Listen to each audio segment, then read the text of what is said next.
दिल्ली में, दिल्ली सरकार में जो अफसर काम करते हैं उनके ऊपर भारतीय जनता पार्टी ने केंद्र सरकार के माध्यम से पिछले 7 साल से अवैध नियंत्रण कर रखा है, असंवैधानिक नियंत्रण कर रखा है। और बीजेपी लगातार इस असंवैधानिक कब्जे का, अफसरों के ऊपर इस असंवैधानिक कब्जे का दुरुपयोग करती रही है। किस तरह से दिल्ली सरकार के अफसरों का भारतीय जनता पार्टी अपने राजनीतिक हित के लिए दुरुपयोग करती रही है, इसका एक उदाहरण कल एक नोटिस के रूप में मिलता है। ये नोटिस दिल्ली के सूचना विभाग की आईएएस अधिकारी सचिव श्रीमती एलिस वास जी ने जारी किया है, अरविंद केजरीवाल जी के नाम। दिल्ली सरकार के सूचना विभाग की आईएएस अधिकारी एलिस वास जी ने अरविंद केजरीवाल जी को नोटिस दिया है, मुख्यमंत्री जी को। उन्होंने लिखा है कि 2016-17 के आसपास दिल्ली सरकार ने जो दिल्ली के बाहर विज्ञापन दिए थे उनकी वसूली अरविंद केजरीवाल जी से की जाएगी, 163 करोड़ रुपए की वसूली।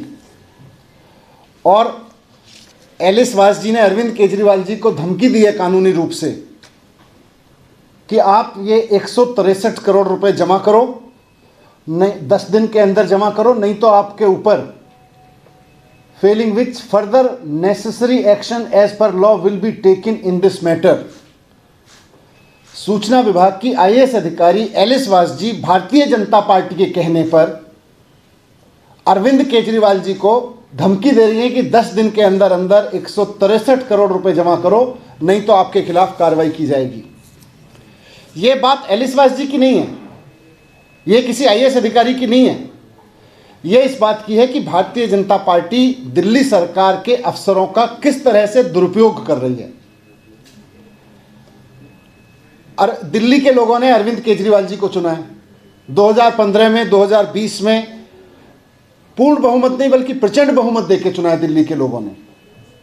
और दिल्ली के लोगों ने मैंडेट दिया केजरीवाल जी को कि दिल्ली सरकार के जो अफसर हैं इनसे दिल्ली की जनता के हित में काम लीजिए, इनसे दिल्ली की जनता के हित में काम कराइए, स्कूल बनवाइए, अस्पताल बनवाइए, इनसे मजदूरों के लिए काम कराइए, इनसे गरीबों के लिए काम कराइए, दिल्ली का विकास कराइए। लेकिन भारतीय जनता पार्टी असंवैधानिक रूप से इन अफसरों के ऊपर अपना कब्जा करके जमा के बैठी है और वो इसका दुरुपयोग करके इन अफसरों का इस्तेमाल कर रही है, अरविंद केजरीवाल जी के खिलाफ राजनीतिक इस्तेमाल कर रही है। चुनी हुई सरकार के मंत्रियों को टारगेट करने पे, काम नहीं करने दे रही अफसरों को।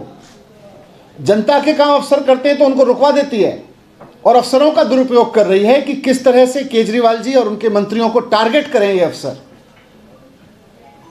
ये अफसरों के ऊपर नियंत्रण का, नाजायज नियंत्रण का नाजायज इस्तेमाल है।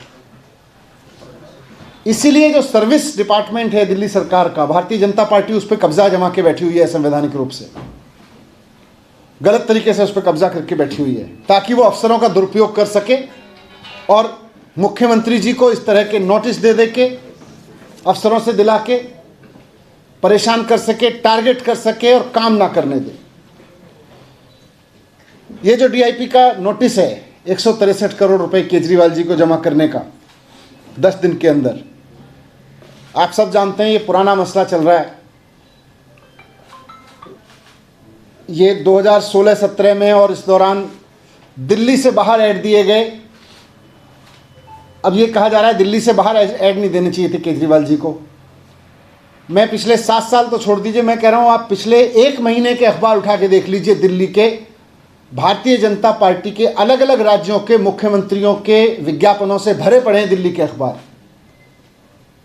मध्य प्रदेश से लेके, उत्तराखंड से लेके, हिमाचल, उत्तर प्रदेश, हर जगह के कांग्रेस के भी मुख्यमंत्रियों के आपको दिल्ली के अखबारों में खूब ऐड मिलेंगे। भारतीय जनता पार्टी के देश भर के मुख्यमंत्रियों के आपको दिल्ली के अखबारों में ऐड मिलेंगे। अगर गलत है तो वो वहां के मुख्यमंत्रियों से वसूलेगी भारतीय जनता पार्टी वो पैसा। भारतीय जनता पार्टी वहां के अफसरों से ये कराएगी कि वो उत्तर प्रदेश में सूचना सचिव को कहे, आईएएस अधिकारी को, कि जाके योगी जी से पैसा वसूलो, या हिमाचल प्रदेश या उत्तराखंड में वसूलो उनके मुख्यमंत्रियों से। ये अफसरों पे कंट्रोल का दुरुपयोग कर रही है भारतीय जनता पार्टी कि अफसरों को मजबूर कर रही है कि वो मुख्यमंत्री जी को इस तरह के नोटिस दें, मंत्रियों को टारगेट करें और काम ना करें, जनता के लिए काम ना करें। केजरीवाल जी चाहते हैं अफसरों को जनता के काम पे लगाएं, भारतीय जनता पार्टी चाहती है कि अफसर केवल और केवल केजरीवाल जी के ऊपर और उनके मंत्रियों के ऊपर टारगेट करते रहें, काम ना करें। इससे बड़ा उदाहरण नहीं हो सकता अफसरों पे नाजायज़ कंट्रोल का किस तरह से कर रहे हैं। तो मैं भारतीय जनता पार्टी को यही कहना चाहता हूँ कि अफसरों का दुरुपयोग बंद करें। लोकतंत्र में चुनी हुई सरकार के पास ये ताकत होती है कि वो अफसरों से काम कराए। अफसरों का दुरुपयोग करके इस तरह से चुनी हुई सरकार के मंत्रियों और मुख्यमंत्री को टारगेट कराना अफसरों से बंद करें, बल्कि काम करने दें। और जहाँ जहाँ की जनता ने आपको चुना, आप अपने अफसरों से काम कराओ, उनको काम पे लगाओ। ये नोटिस दिलवाने का क्या फ़ायदा है? ऐड तो सारे सरकारें दे रही हैं, आपके राज्यों के मुख्यमंत्री इतने सारे दे रहे हैं। सर, आप इसका जवाब क्या होगा? क्या आप कोर्ट के जरिए देंगे, क्योंकि इसमें आपका दफ्तर सील करने की बात कही गई है? इसमें लिखा गया है कानूनी कार्रवाई की जाएगी। तो अभी पार्टी के सचिव ने, हमने इनसे सूचना मांगी है कि भाई ये कौन से ऐड हैं, ऐड भी तो देखें कि उनमें क्या गैर कानूनी है, उसमें क्या ऐसी चीज़ हो गई कि जो भारतीय जनता पार्टी के जो विज्ञापन, अभी आप पूरी दिल्ली में कहीं चले जाओ, सारी दिल्ली में लग रहे हैं, भारतीय जनता पार्टी के होर्डिंग लगे हुए हैं, भारतीय जनता पार्टी के मुख्यमंत्रियों के, वहाँ की सरकारों के, अखबारों में रोज ऐड आ रहे हैं। हम भी तो देखें कि हमने उनसे कौन सा अलग ऐड दे दिया, उनसे कॉपी मांगी है जी। क्या किसी तरीके ये चिट्ठी लिखी है अभी हमने एलिस वाइस जी को। कानून का हवाला देना इसमें कि कौन सा कानून आपको ऐसा करने में रोकता है? कानून नहीं है, गैर कानूनी है। ये कृत्य ही गैर कानूनी है कि अफसरों का इस तरह से दुरुपयोग करो, अफसरों के कंट्रोल के ऊपर इस तरह से दुरुपयोग करो।